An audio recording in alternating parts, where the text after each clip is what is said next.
Le projet de loi sur le travail ce mercredi, les jeunes républicains d'Ille-et-Vilaine réagissent par la voix de leur responsable départemental. Gauthier Roudot se déclare pour la simplification du code du travail et des possibilités de licenciement en cas de problème pour les entreprises afin de faciliter l'emploi.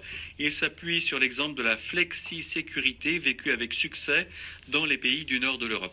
La problématique actuelle de ce projet, c'est que le projet initial, pour moi, allait dans le bon sens, puisque avec 6 millions de chômeurs, dont 25% de jeunes qui sont au chômage, il y a vraiment besoin de faciliter l'accès au travail. Je pense que la loi, dans sa première édition, le permettait. La problématique aujourd'hui, c'est que nous dénonçons, nous, les méthodes du gouvernement socialiste, puisqu'il n'y a pas eu de consultation en amont, aucune pédagogie dans la présentation du texte, ce qui entraîne maintenant une nouvelle reculade, on va dire.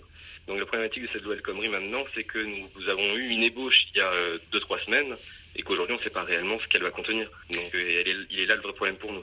Sur le plan du principe, libéralisation du marché du travail, ça vous convient ? C'est indispensable pour les jeunes, c'est indispensable pour tous ceux qui sont au chômage. Il faut noter qu'on a besoin d'un vrai choc de simplification et un vrai choc de facilitation pour les embauches. Et ce texte allait dans le bon sens. On avait un volet un peu de flexicurité comme ce qui peut être fait dans des pays voisins tels que le Danemark, où le chômage est proche de 5%, donc quasiment plein emploi. Donc ça allait dans le bon sens avec les mesures évoquées au début. Donc je pense notamment à la durée du temps de travail qui pouvait être négociée en inter-entreprise ou par branche. Je pense également au licenciement économique dans une flexicurité plus importante. Oui, c'est un texte qui allait dans le bon sens. Les jeunes républicains se disent vigilants contre la politisation des débats à l'université par les syndicats étudiants, où des risques de grève et de blocage sont possibles. D'ailleurs, une nouvelle manifestation étudiante a été votée aujourd'hui pour le 17 mars.